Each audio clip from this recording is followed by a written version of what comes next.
Hi, and welcome back to the Science of B2B. I'm Kerry Cunningham. I head up research and thought leadership at Sixth Sense, and I'm a former Serious Decisions and Forrester analyst.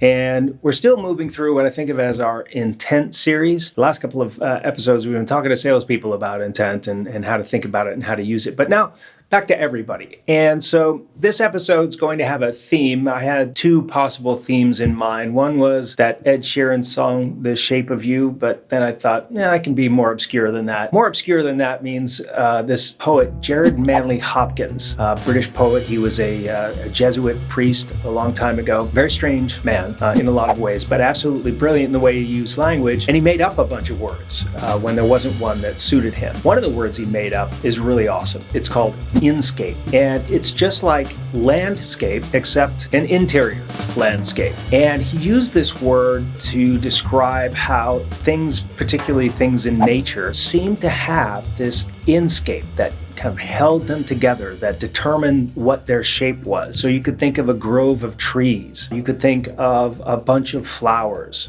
that they would have this inscape. It's this interior kind of tension that holds them together and makes them have that shape that they have, that he loved. Well, you could think of B2B buying processes as having an inscape. There's a tension inside a buying process that kind of holds it together and gives it a shape over time. And if you looked at any individual buying process, of course, that buying process would be unique in many ways. But when you look at a whole bunch of buying processes, if you look at the buying processes for the last 100 or the last 200 accounts that your company tried to sell, those buying processes would have a shape, and that would probably work out that there was a lot of commonality across those shapes over time. They would start probably with just a few people in that organization, say 11 months or 8 months or 9 months before you even know that there's an opportunity potentially there. Going out in the world and starting to look around on the internet.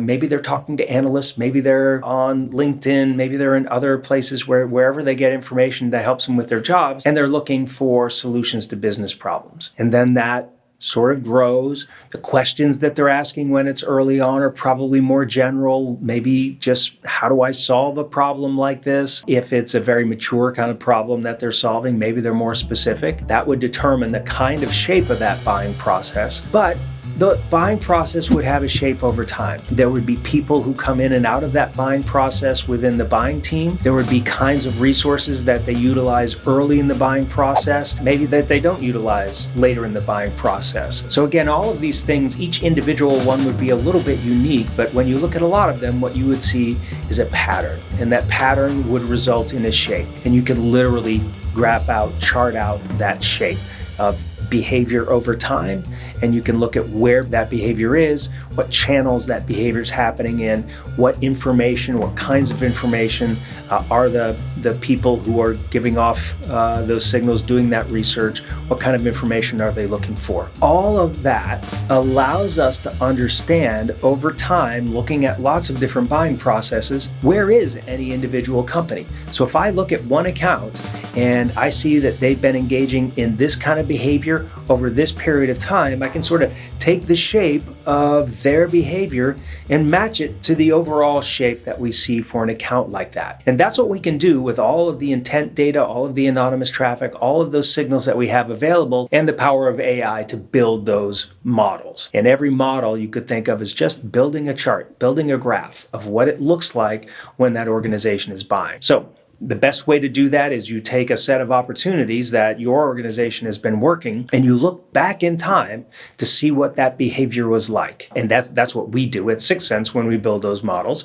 We look back in time to say, okay, well, here was when the opportunity was created. But we know that there would have been 6, 7, 8 months of people out shopping from that organization prior to the time that opportunity was created. So we go back and build a model that essentially develops that shape, that we build an Inscape model for that set of accounts that bought from you. And now we know what it looks like when an account is in market. And we can say, there's some signal that we didn't see before. Is that early in the journey, or did we miss some signals, but now they're a little bit later and they've been in market for a while. We didn't see those yet. Maybe we weren't looking at that set of accounts yet, but now we can see that set of accounts. And here's some that are deep into their buying process.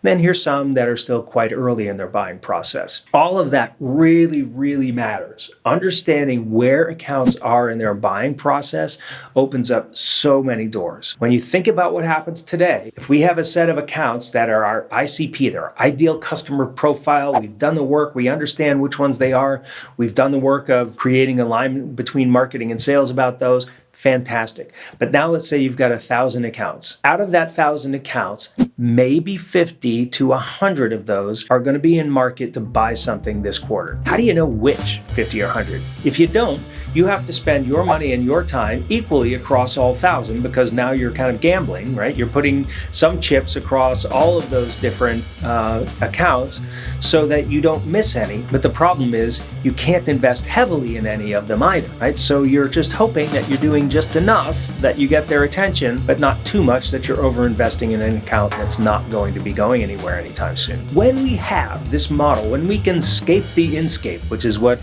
Manley Hopkins would have said about a grove of trees, when we can scape the Inscape of a set of accounts, and we can know that here's an account that is in market, they've been in market for 4 months now, these signals have been continually building, this is a really good bet. You're going to want to move your chips over onto this account because this account is in market. And that's where marketing can now say, we're not going to spend all of our money on the accounts that aren't in market and that aren't showing these signals. What we're going to do is we're going to spend much more of our money on that set of accounts. We're going to push our chips in on that hand, on the hand that says these are the ones that are in market.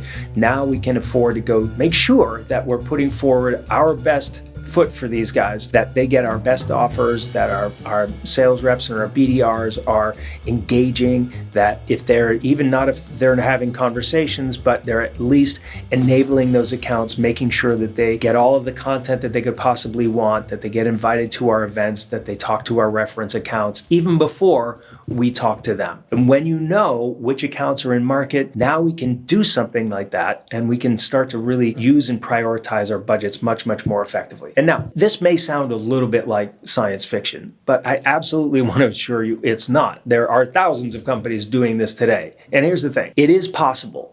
And anytime something is possible, it is going to become necessary. And if your business, if your competitors aren't necessarily operating this way today, if they're not doing the things that I'm talking about, you might have some time before you have to do it, but you also have a period of time where you could have a competitive advantage by doing it. If your competitors are already doing it, then you're going to start to be in trouble soon if you're not, because they're going to be much, much more effective in using their budget, right? So we all talk about doing more with less as something that we do because we have to, because we have less. Here, what we're saying is you can do a lot more with less. And then you can take the rest of the more and you can do something else with it. You can do something fabulous with it, right? It doesn't mean right now that we're doing more with less because we have to. We want to do more with less because we can. Right? We can take less budget and apply it to the right places and get a much better result than we're doing today. And that's what I want everybody to do. All right, so I encourage everybody to come to our website, sixthsense.com/research. All of the research we have there, including our buyer experience study, which explains why you need to do this in very great detail from our surveys of actual buyers, to our buyer identification study, which is a benchmark for what other marketers are doing and a cautionary tale to do something else, the kinds of things that I was just talking about. We also have our BDR benchmark and study, and perhaps by the time you're seeing this, we also have our measurement and attribution benchmark and report as well. So please come see all of our content. There's never any forms. You can just come, help yourself to the content, and I hope that you will. And I hope that we'll see you next time on the Science of B2B. Thank you.